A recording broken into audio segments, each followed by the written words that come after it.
d'assister à ma conférence sur nous n'estimons plus et tout va bien. Donc ça va se découper en deux parties mais qui vont s'entremêler autour de on n'estime plus et tout va bien sur comment faire et l'application dans les équipes actuelles que je suis. Donc en même temps, il y aura un Rex de comment ça marche, qu'est-ce qui ne marche pas, qu'est-ce qu'on peut encore améliorer. Tout d'abord, je remercie les sponsors qui me permettent d'être là aujourd'hui de Lille. Donc j'ai pu faire le déplacement jusqu'ici. Donc merci à Zenica du coup de me permettre de pouvoir proposer des sujets à Grenoble ou même de venir vous voir là sur ces 2 jours. Donc je me présente rapidement. Antoine Combe, donc coach agile chez Zenica depuis 2020, donc février 2020, juste confinement. Mon premier jour confiné. Et du coup, depuis, je reste chez Zenica. Comment ne pas démarrer cette conférence par cette citation de Mike Biddle. Donc, c'est un des co-signataires du manifeste Agile. Un jour, un manager est venu le voir dans ses équipes et lui a demandé pour quand tu peux me faire ça, estime-moi le temps que tu peux pour me livrer cette fonctionnalité. Et il lui a répondu, est-ce que tu veux un mensonge ou tu veux la vérité? Il lui a dit la vérité. Et du coup, il lui a annoncé cette citation qui lui dit les estimations, c'est le meilleur mensonge que je peux te donner. Je te dis la vérité, je vais t'estimer ton sujet, mais ce sera un mensonge. Mais je te dis la vérité, je te mens. Quand je te le donnerai, je t'aurai menti. Mais du coup, pourquoi on estime? Pourquoi on nous demande toujours d'estimer? Estimer pour savoir combien de temps ça va prendre, dans combien de temps on va réussir à délivrer la fonctionnalité, le logiciel, pour savoir si ça va tenir dans les délais, si ça va tenir dans le budget. Et derrière, le sponsor, il pourra dire combien ça va lui coûter. Donc toujours l'argent, on va penser l'argent, le coût, combien ça va me coûter pour faire quelque chose. Même la plupart du temps, quand on arrive dans les équipes, on estime parce qu'on a forcément accolé estimation avec Scrum. On ne sait pas pourquoi on estime, on nous l'a demandé, on va le faire. Et il y a une mauvaise pratique qui est arrivée aussi, c'est on estime pour cette de vélocité et se prendre pour Madame Irma et essayer faire croire qu'on va essayer de deviner le futur en disant ma vélocité aujourd'hui elle est 6, demain ce sera 8. En plus, il faut qu'elle croie, sinon vous n'êtes pas une bonne équipe, selon certains managers. Donc on va estimer pour avoir une vélocité, pouvoir se projeter, dire cette itération-là, ce sprint-là, on a fait autant en vélocité, le sprint d'après on fera encore autant, encore autant, encore autant. Donc en prenant la base, dans 6 mois, si on fait comme on fait toujours autant, on pourra espérer prédire le futur. Ça ne marche pas.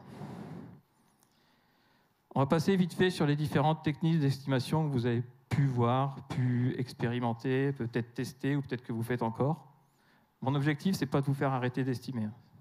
C'est bien de vous montrer qu'il y a d'autres manières, qu'on peut s'en passer si on se base sur différents critères. Il y a les bons vieux jours hommes, on en voit encore. Avec l'agilité, les Scrum, on a commencé à faire des story points, la suite de Fibonacci, un peu adaptée parce que finalement il n'y avait pas assez de cartes ou trop de cartes, donc on en a enlevé, on a rajouté un 0. On va estimer qu'on fait 0, mais une fois qu'on a touché le clavier, en fait c'est pas 0 puisqu'on a passé du temps dessus, on a fait quelque chose, mais on met quand même 0. Autant mettre le café, comme ça on va en pause tout le temps, donc on estime tout au café, ça c'est cool, on est toujours en pause.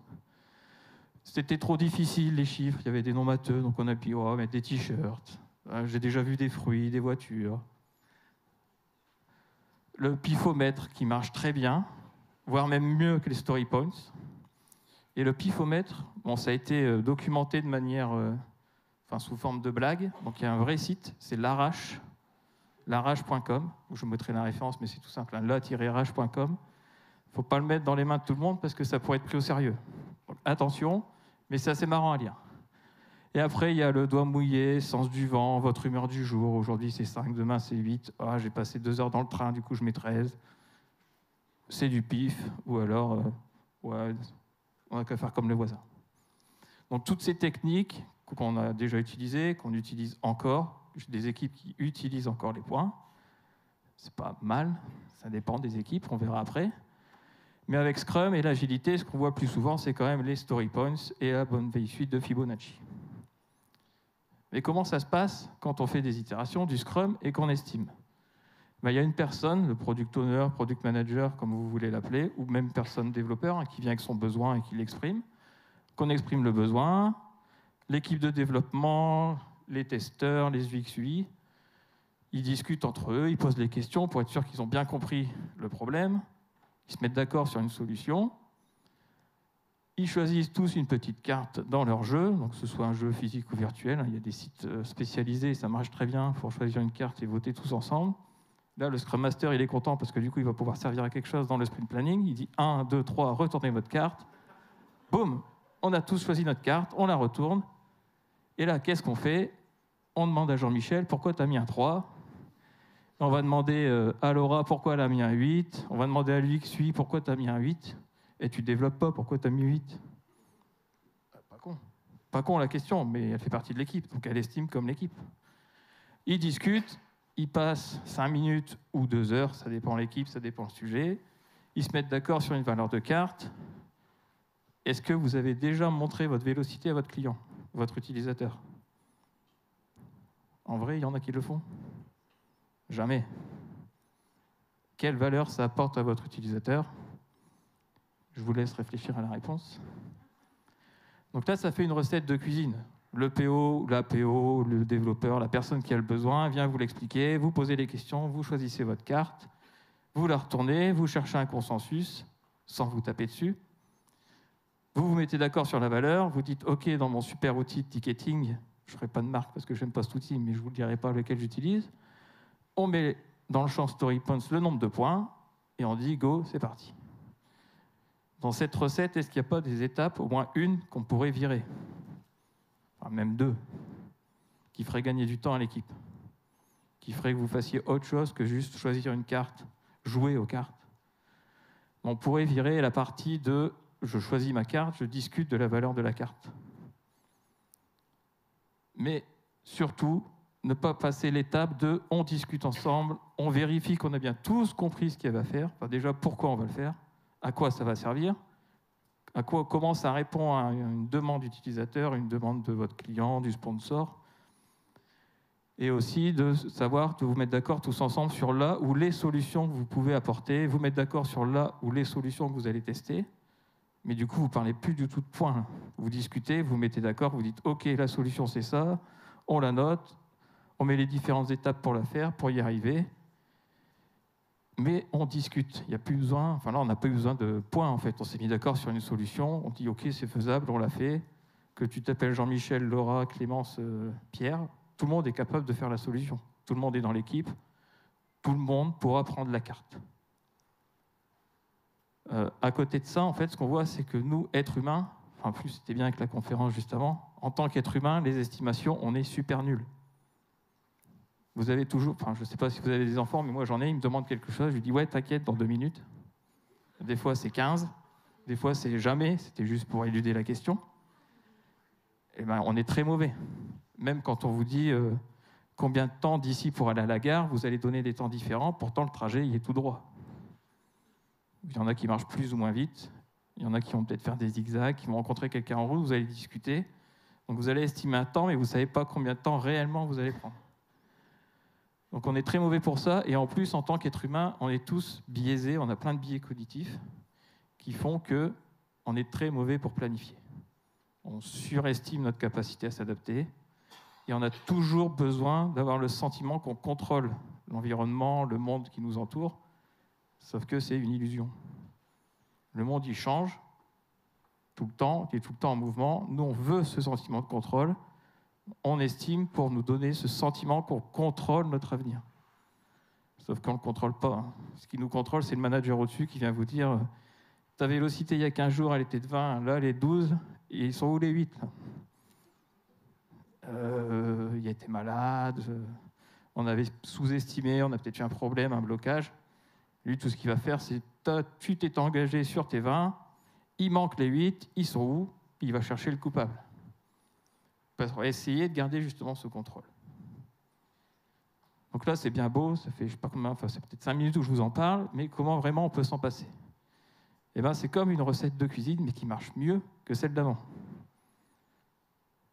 J'aime bien cette petite citation, je l'ai trouvée hier. Donc si vous l'avez vue la conf avant, je ne l'avais pas mise. Cette petite citation de Vasco Duarte qui dit que les estimations, c'est pire que croire en les licornes. Parce qu'au moins, les licornes, elles sont inoffensives et fun. Faire des estimations, c'est d'un ennui mortel. les licornes, vous pouvez vous marrer avec. Elles sont colorées, c'est drôle. Tout ça. Ça peut détruire votre organisation, votre équipe, l'humeur de votre équipe, l'expertise de votre équipe. Vous pouvez faire exploser votre équipe juste en estimant. Ça tombe bien qu'on parle de Vasco Duarte parce que c'est grâce à lui le premier ingrédient. C'est le no estimate. Qui en a déjà entendu parler? Qui l'a déjà mis en place ou essayé de le mettre en place? Et c'est dur à mettre en place. Surtout, il ne faut pas dire no estimate. Sinon, là, c'est dehors. T'oublies. Donc, Vasco Duarte, il a initié ce mouvement pour se dire, quand on dit estimation, on pense coût. Combien ça va me coûter à le développer, combien ça va coûter pour le livrer, au lieu de la valeur. C'est pour ça que le nom complet de no estimate, c'est on se focus sur ce qui compte. Qu'est-ce que ça va apporter à ton utilisateur de faire ça ou de ne pas le faire, du coup, laisser le choix, plutôt que de se dire c'est 8, c'est 13, c'est 22, ce que vous voulez. Donc là, l'idée avec là, on ne va pas rentrer dans le débat de s'il faut estimer ou pas. Hein, je vous l'ai dit tout à l'heure, mon objectif, c'est pas de vous dire n'estimez plus, c'est mal. Mon objectif, c'est de vous montrer des ingrédients. Si vous les mettez bout à bout, tous ensemble, ça peut marcher. Ça s'affiche. Ouais, ça s'affiche. Donc il y a 3 piliers sur le no estimate. Donc le premier, c'est on compte les éléments qu'on a fait, qu'on a terminés, qui sont déjà faits, déjà livrés surtout. On compte ceux qui sont en production, utilisés, sinon ça ne compte pas. On ne sait pas si ça a de la valeur tant que ce n'est pas utilisé. Donc il faut bien prendre ceux qui sont utilisés. Le deuxième élément, c'est on continue à discuter ensemble. On réunit toute l'équipe. L'UX, lui, elle fait partie de l'équipe. Cette personne fait partie de l'équipe, il faut l'inclure. Elle discute. Les développeurs, ils ont peut-être des questions sur la maquette, sur l'écran, sur l'enchaînement des écrans, le tunnel qu'ils ont à faire. Si vous ne la mettez pas dans l'équipe, ils vont rester avec leurs questions et votre ticket va se retrouver bloqué. Dès le premier jour, ils vont le prendre. Donc, on inclut tout le monde, on pose les questions, on s'assure que tout le monde a bien compris ce qu'il fallait faire, pourquoi il le faisait, on donne le sens. Et on ne leur demande pas de dire est-ce que tu mets 5 ou 8. Et le troisième point, c'est on découpe les éléments en les plus fins possibles, sans dire qu'ils fassent tous un jour, ça on s'en fout. On les découpe en les plus fins possibles, mais qui apportent de la valeur. Dire à votre utilisateur, on a créé une super base de données de fou, on a automatisé plein de trucs, la réplication et tout, lui il s'en fout. Ce qu'il veut, c'est voir le contenu de la base de données. Donc la fonctionnalité la plus finement découpée qui apporte de la valeur, c'est je suis capable de t'afficher ce que tu as dans ta base de données. T'afficher que tu as une super base de données PLSQL avec des trucs derrière de malade, il s'en fout. Il ne sait même pas ce que c'est, il ne comprend pas. Donc on les découpe en pensant à la valeur quand on les découpe.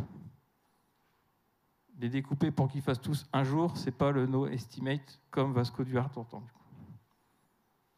Donc si vous souhaitez en savoir plus, je ne suis pas expert du tout là-dessus, il y a Frédéric Leguédois, je vous invite à le suivre sur LinkedIn, YouTube. Il donne des conférences sur le sujet, il est super bien, beaucoup mieux qu'Alec moi, voire même expert sur le sujet, et il est disponible pour échanger si vous voulez. Le deuxième ingrédient, c'est l'empirisme. Donc ça, on entend souvent parler quand on fait du Scrum.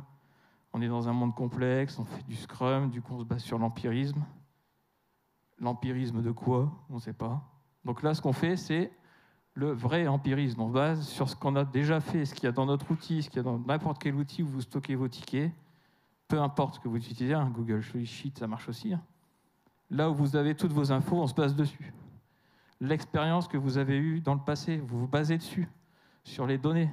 Comme ça, il n'y a plus de a priori. Il n'y a plus de « je pense que c'est un 8 ». Vu que j'ai attendu 2 heures dans le train, c'est un 5.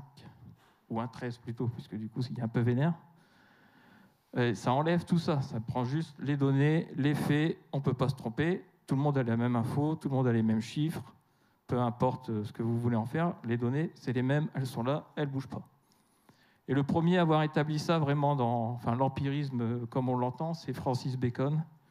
Donc c'est un homme d'État anglais, les années 1561-1626, donc ça remonte un peu. Et c'est lui le premier qui a mis ça en disant voilà, l'empirisme, ça marche comme ça, qui a dit que de toute façon, dès qu'on mettait un si, on fait ça, alors ce sera un 8. En fait, comme on est biaisé, nos hypothèses sont biaisées, sont fausses, on va se tromper. On dit que si on se base sur ce qu'on a déjà fait, On a déjà moins de chances de se tromper puisqu'on a déjà fait des trucs. Donc là, on a le deuxième ingrédient. Premier, NoEstimate. Deuxième, empirisme. Le troisième, la gestion du flux. Vous faites tous des tableaux Kanban avec des colonnes qui se suivent. Normalement, au moins 3 colonnes à faire en cours fait. Peu importe si vous faites de l'IT ou pas, vous faites quand même ça, même dans votre vie de tous les jours, vous le faites. J'ai ça à faire. Ah bah, je suis en train de le faire. Ah bah, il est fini. Donc ça marche dans tous les cas. Bah là, la gestion du flux, ça ne va pas juste être nos colonnes qui s'affichent et puis on regarde combien on a de tickets dans la colonne, ou alors on ne les regarde même pas des fois. On va vraiment devoir mettre des nouvelles mesures en place, des nouveaux indicateurs qui vont nous aider à prendre des décisions sur le flux. Le flux, ça va être une source, comme les données, en fait, ça va être aussi une source pour nous aider à nous passer des estimations. Si vous mettez les bonnes mesures au bon endroit sur votre flux, tout seul, le flux va vous dire si vous avez des problèmes ou pas. Tout seul, il va vous dire, si vous mettez des limites, par exemple, sur vos colonnes, ça va vous dire tout de suite si vous dépassez la limite ou pas. Ça va vous donner tout de suite si vous avez des goulets d'étranglement ou pas. Si vous avez beaucoup de tickets bloqués ou pas. Si vous finissez vos tickets tous d'un coup à la fin ou pas. Et vous aurez juste à regarder votre flux, juste à regarder ces indicateurs et vous aurez les infos tout seul. Même plus besoin de coach. L'équipe autonome. Donc là, on a le troisième ingrédient. Donc là, vous avez les 3 ingrédients principaux. Maintenant, ce qui vous manque, c'est les mesures qui vont avec. Ça serait bien que je vous les donne quand même. Eh bien, je vais vous les donner du coup. Il y a 3 métriques. Après, vous pouvez vous amuser à les mettre dans tous les sens. On le verra juste après. Juste ces 3 métriques, plus les 3 ingrédients juste avant, vous pouvez vous passer des estimations. Donc les 3 métriques, c'est le work in progress, tout travail qui est en cours à tout instant. C'est à vous de définir le en cours, ce que vous entendez par en cours. Par contre, si vous mettez une définition, il faut que dans 3 jours, 2 semaines, ce soit la même. Parce que si vous la changez tous les jours, ça fait un peu du bullshit et c'est un peu pour mentir sur la vérité. Donc si vous dites c'est tout ce qui est démarré dans mon itération, eh ben, la prochaine itération, il faut que la définition ce soit la même.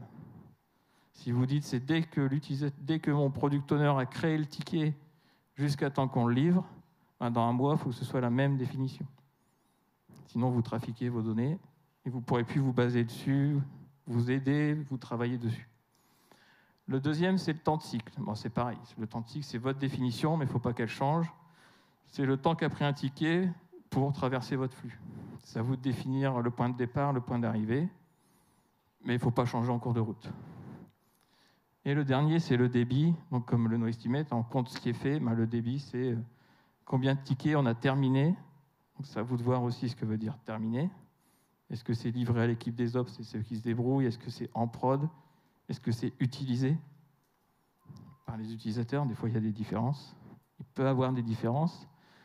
Donc, le débit, c'est tous les tickets terminés pendant une période donnée. Donc, si vous dites on calcule les tickets sur un sprint de 2 semaines, eh ben, faut garder toujours 2 semaines. Vous n'allez pas dire dans 3 semaines, ce sera 3 semaines. Ou alors, il faut dire que vous avez changé la définition, donc que les chiffres qui étaient avant ne sont plus les bons. Restez dans la transparence pour garder la confiance de à qui vous affichez toutes ces données et de comment vous les utilisez. Donc là, vous avez les 3 métriques principales. Et avec la chance qu'on a, les maths nous aident. On peut les faire travailler ensemble. Donc la loi de Little, à la base, c'est pour les mathématiques. Ça a été appliqué au Kanban. Et du coup, vous avez là la combinaison de comment on calcule le temps de cycle moyen d'un ticket. Tout ce qui est en cours divisé par le débit, vous avez le temps de cycle moyen d'un ticket. Donc même sans être matheux, même sans avoir d'outil qui fait ça pour vous, normalement, on peut tous faire la division. L'important, c'est bien, comme je disais avant, de garder les mêmes référentiels. Le work in progress, la définition ne bouge pas.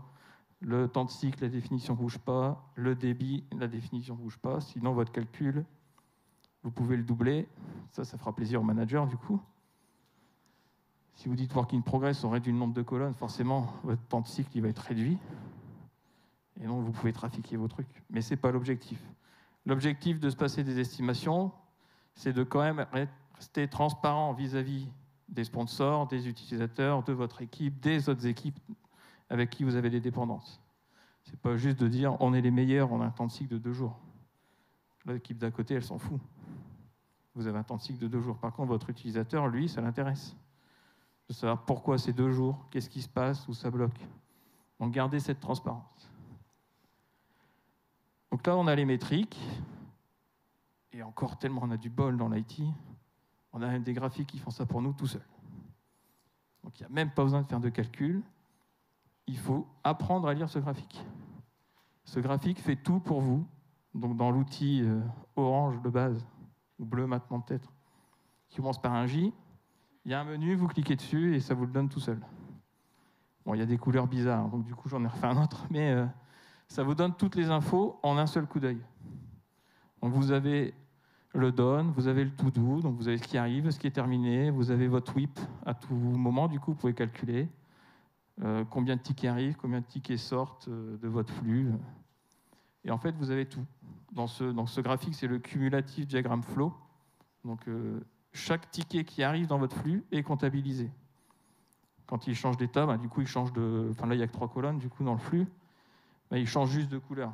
Au début, il arrive, il est bleu, enfin vert foncé, vert clair, après il passe dans le bleu, mais il est là tout le temps. Donc vous le voyez tout le temps, et après le done, plus votre projet est vieux, plus du coup votre done il augmente. Mais après, vous pouvez réduire les périodes sur lesquelles vous voulez vous animer, enfin travailler, et ça va vous aider. Donc ce graphique, les premières références que j'ai trouvées moi en faisant du coup la conférence, c'était 1960.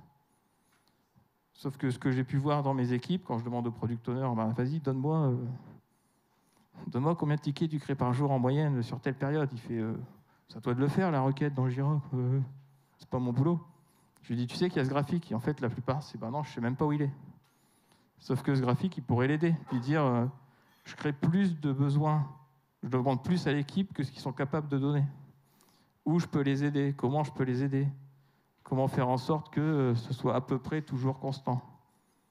Et juste en regardant du coup ce graphique, il peut lui-même prendre des actions, il peut lui-même aller voir l'équipe, les développeurs peuvent regarder aussi, et eux-mêmes, en fait, peuvent prendre des actions.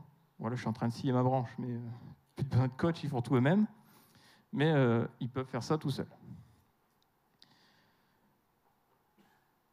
Donc là, on en a un qui est plus ou moins lisible, selon si vous avez envie de le lire ou pas. Il y en a un deuxième, il y en a encore un autre après c'est fini avec les graphiques. Donc il y en a un autre, c'est le vieillissement. Donc en fait, à chaque fois que votre ticket il est créé, donc il arrive dans la première colonne, et à chaque fois, chaque jour qui passe dans votre flux, en fait, ça s'incrémente, et du coup, il passe un jour de plus, un jour de plus, un jour de plus. Donc là, si vous regardez à gauche, j'ai un ticket en ready to develop, ça fait presque 200 jours qu'il est ready. Donc c'est une vraie équipe. Presque 200 jours, est-ce qu'on va le traiter ou pas? Est-ce qu'il y a encore de l'intérêt ou pas? En fait, le product owner, il n'y a même plus besoin que je lui montre le graphique. Il regarde tout seul, il se dit, 200 jours, je le tue. Ah mais non, je l'archive au cas où. Mais il ne faudrait pas que je le réécrive quand même. Et donc il est autonome. Après, vous regardez Dev in Progress. Donc là où il y a le gros chiffre 8, ça veut dire qu'il y en a 8 qui ont la même date, enfin la même durée du coup. Donc ça fait, et ce graphique est disponible dans Jira avec un add-on. Mais sinon, il y a des outils qui vous les donnent à côté, ça marche. Et donc là, l'équipe, toute seule, en fait, elle peut se dire, tiens, on passe beaucoup de temps, j'ai un ticket en code review, là, ça fait 10 jours qu'il est là. Qu'est-ce qui se passe? Pourquoi on ne l'a pas passé plus vite? Comment ça se fait que ça fait 10 jours une code review? C'est une PR à 300 fichiers? Tu as peut-être besoin d'aide pour l'avoir, ou alors il passe au travers, on a oublié de le remettre à sprint, et du coup, il n'est plus visible. Ça peut arriver aussi. Il est perdu dans les méandres, ou celui qui est en code review donne, c'est presque 40 jours qu'on attend qu'il soit testé. Est-ce que le testeur, tu as besoin d'aide? Tu n'as peut-être pas assez d'infos pour le tester. Et en fait, il se pose les questions tout seul. Au début, il faut les amener quand même à se poser les questions, mais après, ils sont capables de le faire tout seul. Donc là, c'est une vraie équipe, où je suis là chez mon client actuellement, avec le vrai flux qu'on utilise. Donc en bas, c'est toutes les colonnes, à gauche, c'est les jours, et ils lisent ça tous les jours. Et avec ça, ils sont capables de prendre eux-mêmes les décisions, de eux-mêmes se prendre des actions, sans attendre la rétro forcément, ou sans attendre qu'un coach vienne leur dire, ou le Scrum Master, souvent, qui vient et qui regarde, il dit « Oh, 40 jours, qu'est-ce qui se passe ?» Mais ils font ça tout seuls, en autonomie, en daily ou pas, ça dépend qui le regarde et quand.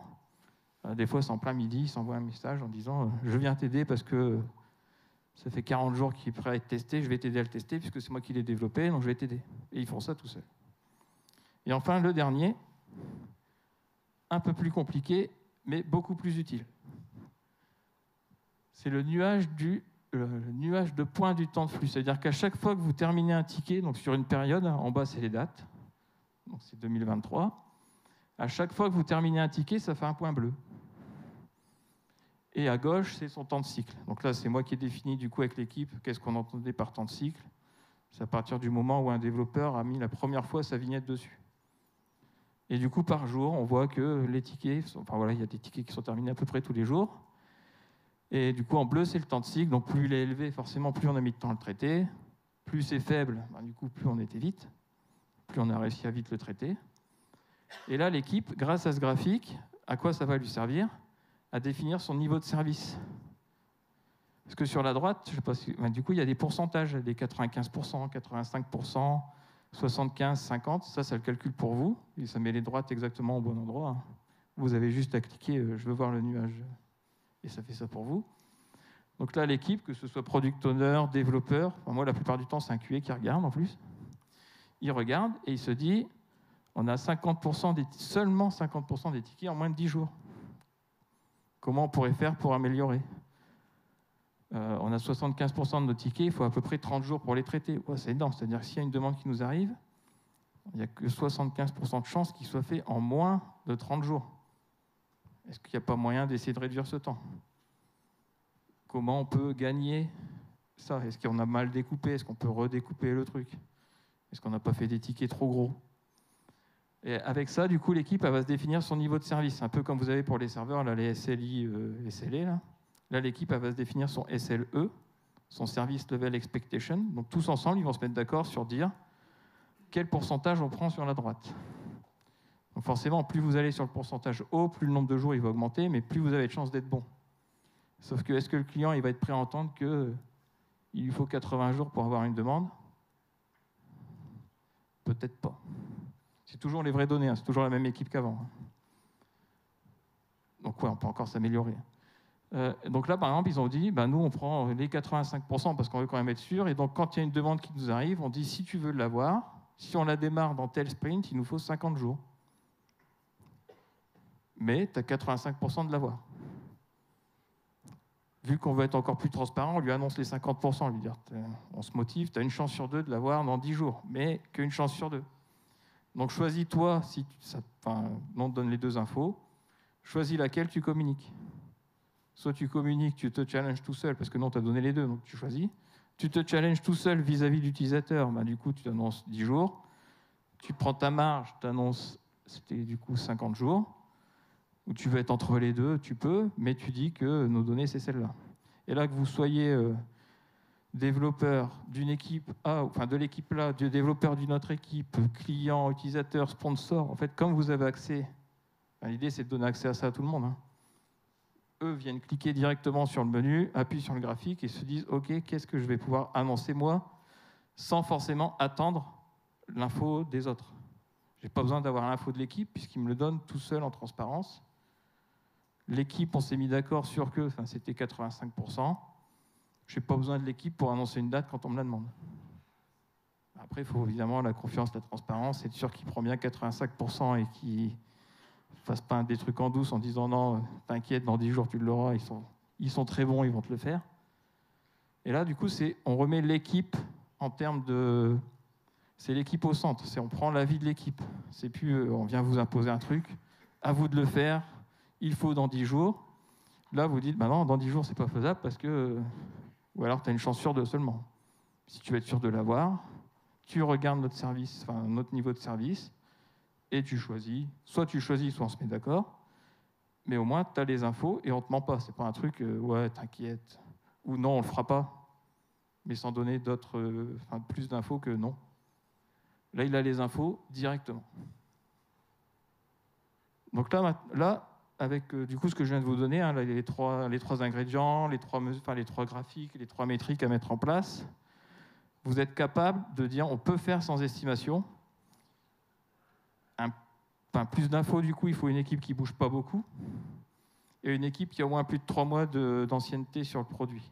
Si vous faites un produit qui démarre, vous n'aurez pas de données, donc votre niveau de service, il va faire ça à chaque fois que vous faites un ticket, quoi. Donc ça vaut pas. Enfin, vous pouvez vous baser dessus en disant aujourd'hui c'est ça, mais t'inquiète pas, demain ce sera forcément faux.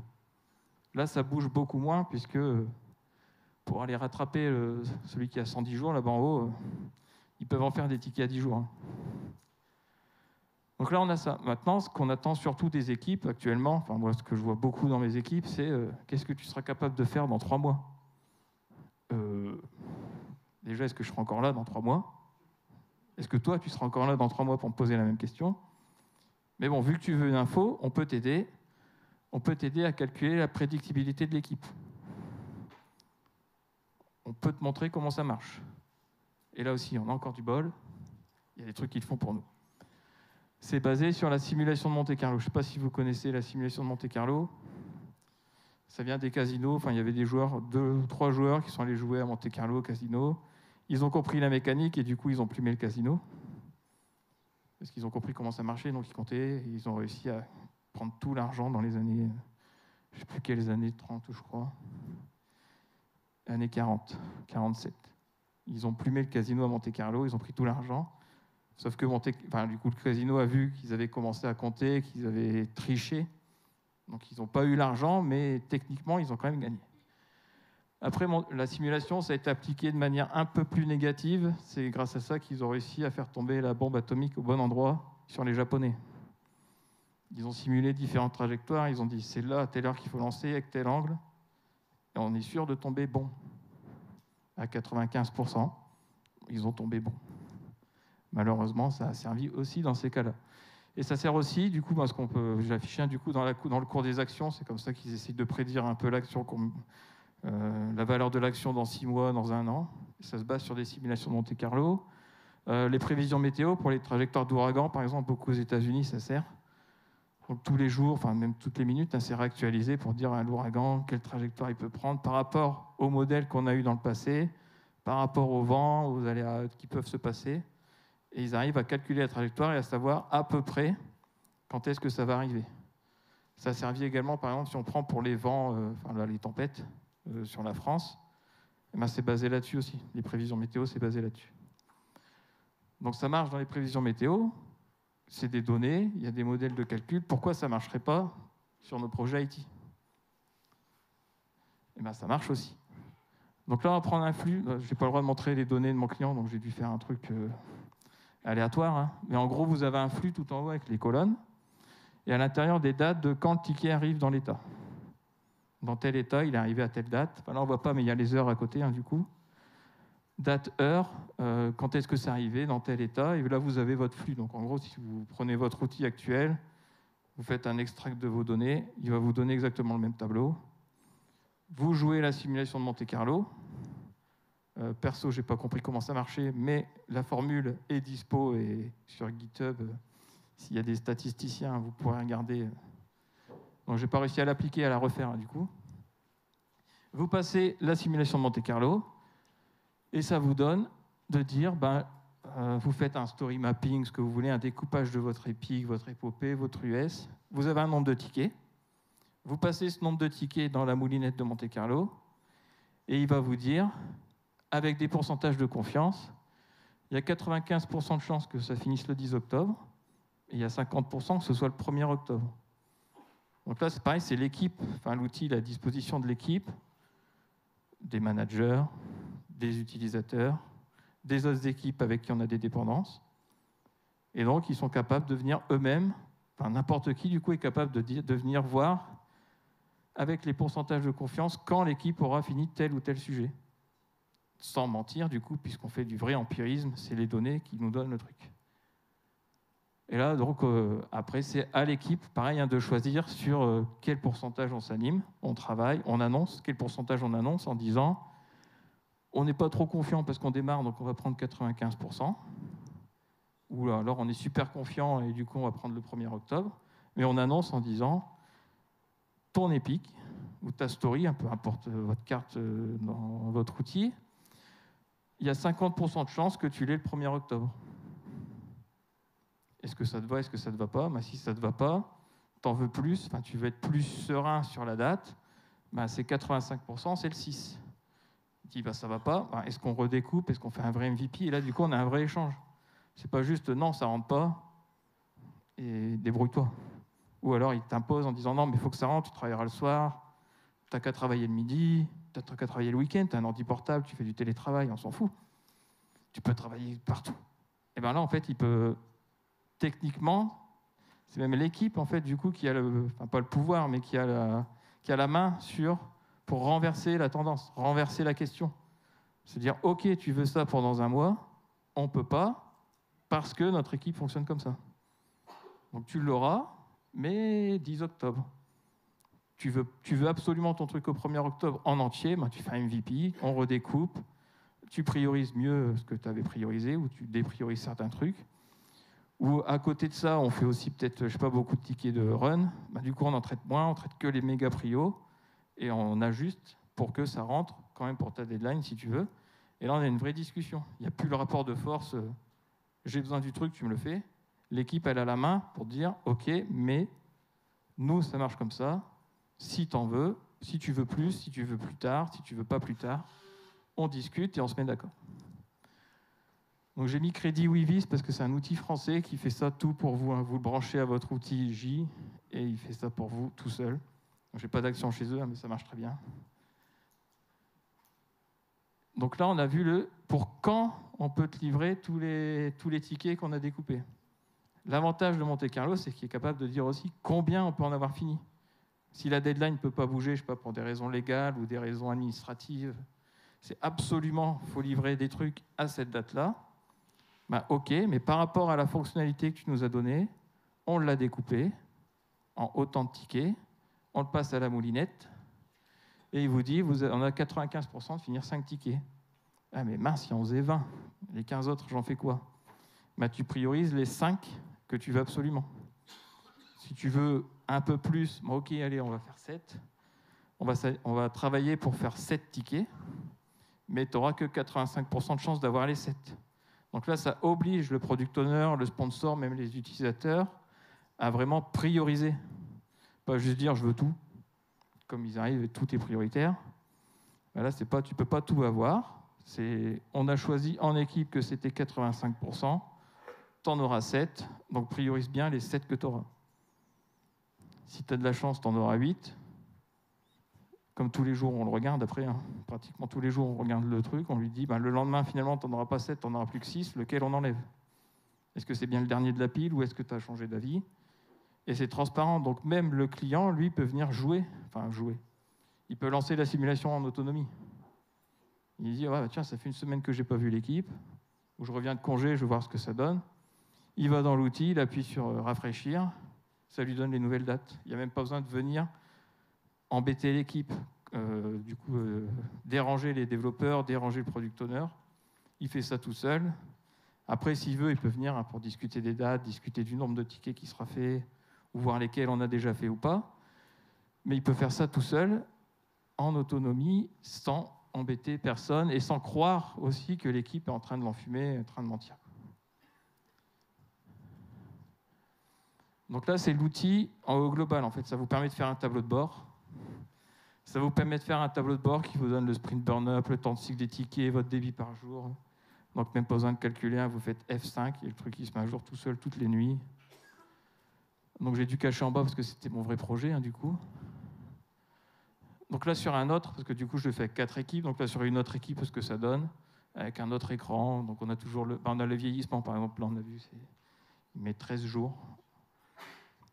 Donc vous choisissez le pourcentage duquel vous voulez, du coup, il vous l'affiche tout seul. Donc là, moi, malheureusement, où je suis actuellement en mission, je l'utilisais avant, mais j'ai plus la version d'essai, donc je me suis refait le mien à côté, dans Google Sheet. J'extrais les données, j'ai des scripts qui tournent toutes les nuits, et ça me reconstruit l'outil que j'avais avant. Donc ça, c'est pareil, c'est dans la main du product owner, du directeur de programme, de l'utilisateur, des autres équipes desquelles on dépend. Tout le monde a le lien, tout le monde est capable de regarder à tout instant ce qui se passe dans l'équipe. Bon, les données sont de la veille, mais on n'a qu'un jour d'écart. Normalement, on ne va pas passer de 1 à 100. On ne va pas passer de 7 tickets à 24 tickets. Ou si on fait ça, c'est qu'on avait un problème quelque part. Donc on se posera la question de pourquoi on a un pic, pourquoi on a un trou. Et on pourra travailler sur le fait de trouver un truc constant. Et donc là, l'équipe s'en sert tous les jours pour dire, tiens, on a un flux constant. Et là, ce qu'on voit à peu près en haut, là, c'est à partir du 30, c'est là où ils ont voulu faire... on a essayé de hacker le système quand même. On a surdécoupé pour voir ce que ça faisait. Et on s'est rendu compte que dans les simulations de Monte-Carlo, il s'en fout si vous surdécoupez du coup. Parce que comme il prend l'historique depuis le début, ça joue pas beaucoup. C'était juste pour faire des essais, donc on a fait exprès. On le savait que cette itération-là, normalement, on avait moitié moins de tickets. Mais on a tout redécoupé comme des fous. Et après, on voit qu'on arrive à avoir un truc à peu près constant.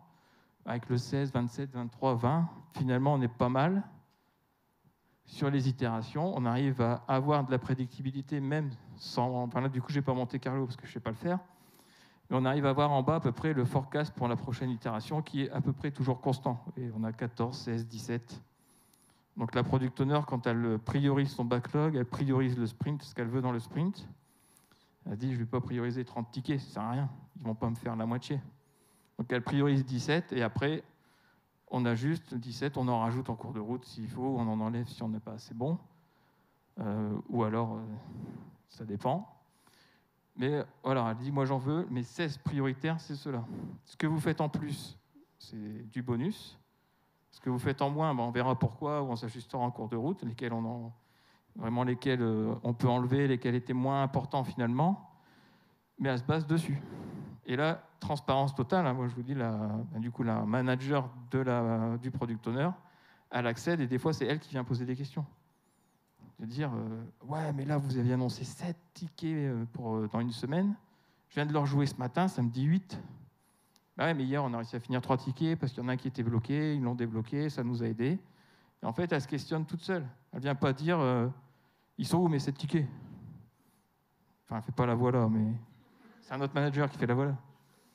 Qui me dit, mais elle est où ma vélocité dans tes graphiques? Du coup, je lui dis, la vélocité, tu fais du vélo dans la cité? Des fois, je le fais exprès de le faire tourner en bourrique, mais l'idée, c'est de lui dire, tu n'as plus besoin de ta vélocité, tu comptes le nombre de tickets. Donc au début, quand j'ai commencé à mettre ça en place, ce qu'on avait appelé la vélocité, c'était le débit. Lui, il voyait affiché sur le graphique vélocité. Nous, derrière, on savait que c'était le débit. Lui, il voyait rien, en fait, il s'en fout, il voyait un chiffre qui bouge un petit peu. Donc c'était tout en haut. Hein. On avait appelé ça vélocité. Au lieu de mettre des barres, on avait mis un graphique.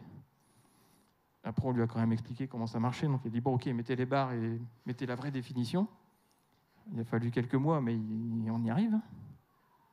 Et là, actuellement, je vais continuer du coup avec les ressources et tout, puis je vous dirai la suite après. Donc là, les outils, c'est les 3 que j'ai pu tester sur Monte Carlo et tout.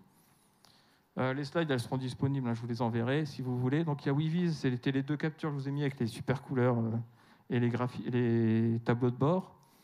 100% français. Après, vous avez Actionnable Agile, vous avez Pacemaker, c'est québécois. C'est super sympa. Et le créateur est super sympa. En dessous, vous avez Monte Carlo, donc c'est gratuit. Vous regardez, il y a toutes les conférences, il y a toutes les infos qui sont dessus. Là, c'est toutes les sources, si vous voulez savoir sur pourquoi on est mauvais en estimation, pourquoi on est biaisé. La méthode Larache, c'est dessus. Une petite dernière citation de Henri Bergson, donc c'est un philosophe français, il est décédé juste avant la guerre, qui disait que prévoir consiste à projeter dans l'avenir ce qu'on a perçu du passé.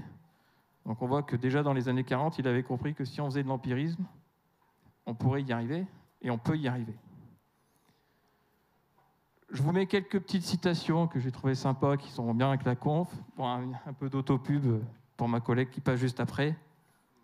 Il y a plus qu'à. Et du coup, avant de terminer du coup la conf, c'est de vous dire que ça marche. Enfin, du coup, le Excel que vous avez vu, ça marche sur 4 équipes actuellement que je suis.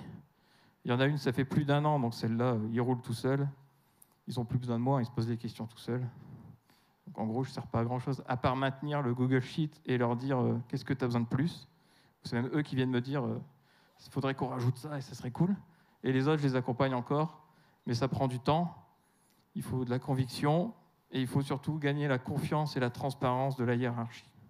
Une fois que vous avez gagné la confiance et vous montez transparent, ça roule tout seul. Merci à tous.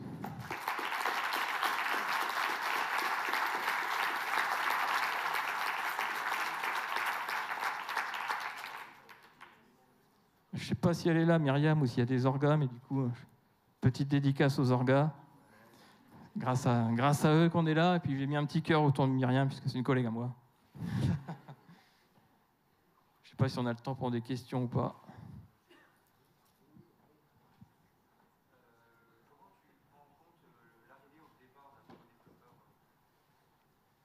Comment je le prends en compte? Eh bien, en fait, c'est super facile à l'onboarder. Parce que comme on s'est fixé un niveau de service en disant notre niveau de service 85% en 50 jours, enfin, si je prends l'équipe là, c'est 50 jours, d'autres, on est à 12 jours, on lui demande, est-ce que tu penses que ce ticket-là, tu peux le faire avec tout ce que tu dois faire à côté? Tu es capable de le faire pendant 50 jours? Et il te répond juste oui ou non. Si c'est non, ben, qu'est-ce qui va te bloquer? Qu'est-ce que tu vois qu'on n'a pas vu? Et on ne se pose pas de dire, est-ce que tu as compris notre étalon qui était à 3, l'étalon de 5, l'étalon de 8? Et ça va super vite.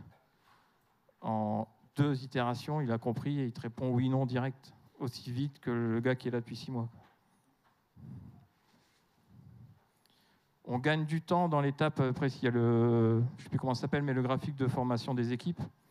On gagne du temps dans le storming, là où tu intègres quelqu'un, normalement tu as du storming, tout le monde se remet un peu en question, tout le monde cherche un peu comment on va travailler ensemble. Et là, en fait, on gagne du temps parce que tout est noté, tout est empirique. Donc peu importe qui arrive dans l'équipe, tu lui poses toujours les mêmes questions. Est-ce que tu es capable de le faire dans le prochain sprint, par exemple? Et là, il dit, bah, peut-être non, parce que les bugs, il y en a trop, je ne sais pas les faire. Je vais mettre plus de temps. Bah, OK, la tâche-là, on va la faire en paire, par exemple. On va peut-être en faire moins, mais ça va s'équilibrer sur les 2-3 qui vont suivre.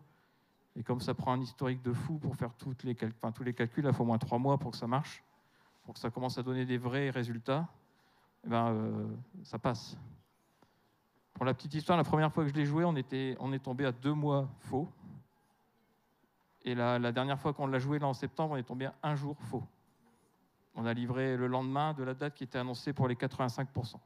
Sur la même équipe, hein, du coup, pour avoir les mêmes gens.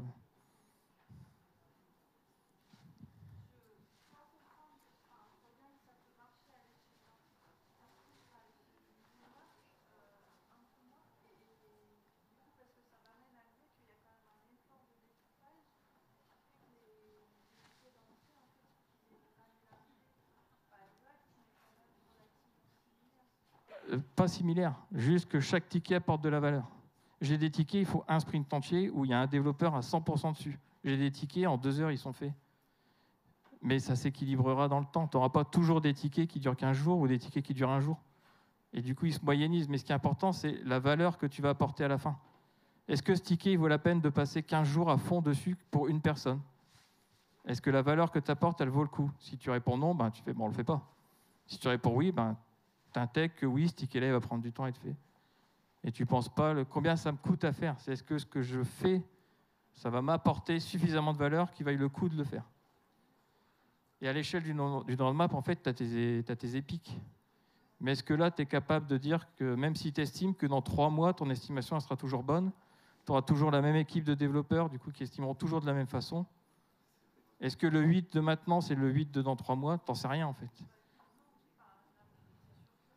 Donc là, en fait, ce qu'on fait, on fonctionne par trimestre. Tu ne peux pas dire dans 1 an ce que je vais faire. Et là, ce qu'on essaye de faire, du coup, c'est de le mettre à l'échelle, donc de brancher plusieurs équipes et de voir si, quand on dit 85% de chance dans 7 jours, l'autre équipe, elle peut réellement démarrer dans 7 jours ou on prend encore une marge. Donc là, c'est ce qu'on essaye de faire, parce que j'ai 2 équipes qui dépendent fortement l'une de l'autre. Donc c'est le démarrage, puisque c'est démarrage, mais on essaye de le mettre à l'échelle. Et l'outil WeVise, il y a aussi en train de se déployer, donc ce sera en 2024, pour que si vous intégrez plein de projets J qui ont des dépendances, il va être capable de vous faire aussi les calculs, les simulations, en prenant compte toutes ces dépendances et en prenant compte que c'est un truc à l'échelle. Sans parler de méthodo, hein, juste de termes de mes projets dépendent d'eux.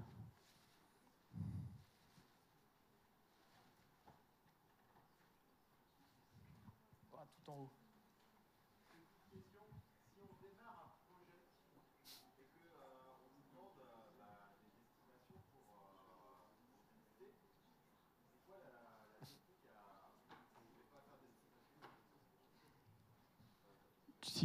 Tu démarres un projet et tu dis non, je veux quand même pas estimer. Bah, estime pas, découpe. Tu dis, je vais les découper pour que chaque ticket t'apporte de la valeur. Dès que j'ai fait un ticket, je te le livre. Est-ce que ça t'apporte de la valeur? Oui. Est-ce que tu es content d'avoir eu ça? Oui. Est-ce que c'est utilisé, utilisable? Oui. Pendant ce temps-là, tu en fais un autre, tu en fais 2 autres, et tu vas construire ton historique. Juste à chaque fois que tu fais un truc, montre-le, montre à l'utilisateur, ou à ton sponsor si tu n'as pas accès directement à l'utilisateur, montre directement ce que tu as fait. Lui, il s'en fout. De toute façon, ton 8, tu lui montres jamais. Donc montre-lui que ce que tu viens de faire, ça t'a pris un certain temps. Lui, en fait, il n'en sait rien, en plus le temps que tu as mis. Montre-lui ce que tu as fait, et il va te dire, ouais, ok, je suis ok pour qu'à chaque fois que tu finisses un truc, tu me le montres. Et tu auras plus l'effet waouh en plus qui va arriver. En disant, wow, ça fait 10 jours qu'on a démarré, ils sont capables de faire ça. C'est des fous.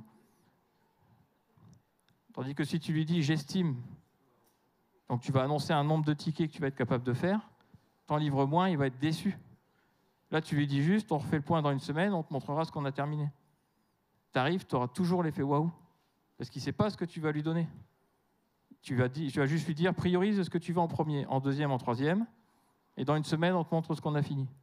Toi, pendant ce temps-là, ton historique Jira, il se construit avec tes temps de cycle moyens que tu auras, du coup, et toutes tes données, elles vont se mettre toutes seules, en fait.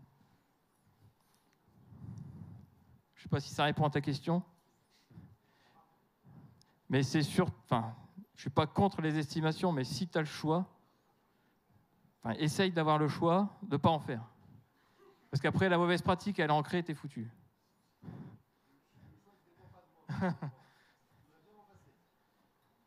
Du coup, tu as des exemples de ça marche sans. C'est faisable. C'est faisable parce que du coup, c'est vrai. Il n'y a pas de bullshit. Si vous voulez le Google Sheet, je l'ai déjà partagé à Agilil, il y a des gens qui l'utilisent.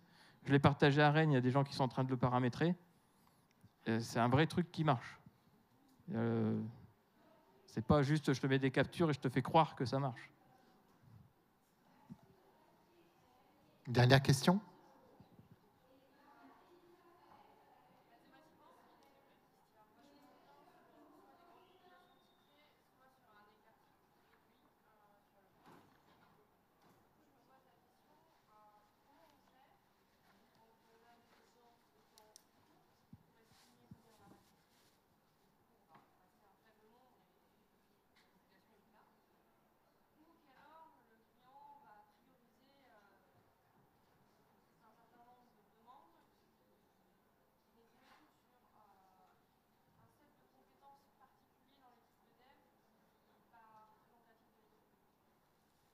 Là, du coup, il faut que tu joues.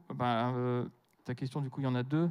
Il faut que tu aies une équipe pluridisciplinaire. Il faut que tout le monde soit capable de faire à peu près le boulot de l'autre. Même en moins bien, mais qu'il soit capable de le faire. Il faut que ton développeur il soit capable de tester. Il faut que ton QA il soit capable d'automatiser super vite tout ce qui va lui arriver. Il ne faut pas non plus qu'il sache développer comme un full QA, mais s'il y a des connaissances, par exemple, s'il est capable de faire des code reviews, juste faire des code reviews, donc on ne lui demande même pas d'écrire du code, mais de lire le truc, de questionner, déjà tu vas gagner du temps, parce que pendant ce temps-là, ton développeur, lui, il va pouvoir développer. Et ton QA, il va prendre une autre charge, ou tes QA, ça dépend de combien tu en as dans ton équipe. Mais il faut donner, en fait, il faut être faut aussi que les personnes dans les équipes le veuillent. Donc c'est aussi difficile à trouver des gens qui ont envie de faire tous les métiers. Mais il faut essayer que dans ton équipe, ils prennent un peu le rôle des autres pour que ça marche. Sinon, si forcément tu n'as que des demandes front, mais tu n'as qu'un dev front, il va te sortir, que ce soit Monte Carlo ou rien, il va te sortir peut-être un ticket sur la deadline qu'on t'impose. Mais si dans ton équipe, vous êtes 6, mais ramené à la compétence, vous n'êtes que 3, tu vas peut-être avoir 3, 4, 5 tickets qui vont sortir. Donc, mais il faut travailler, du coup, avoir multi-casquette dans ton équipe. C'est pas facile. J'ai une équipe où c'est pas le cas et on galère. C'est l'exemple des 80 jours. J'ai des fronts, des backs. Le front ne fait pas de back. Du coup, quand tu n'as que du back, ils sont qu'à 2. Et les 2 autres, ils n'attendent pas, puisqu'ils font des demandes front à côté, ou ils font la prod, ils font d'autres trucs. Mais c'est dommage de ne pas aller les aider, parce qu'on pourrait faire plus, apporter plus de valeur, juste si vous faisiez même la moitié d'un vrai dev back. Donc on perd de la valeur parce qu'on n'est pas multi-casquette. Merci, on va s'arrêter là. Il y a la prochaine conf. Merci à vous.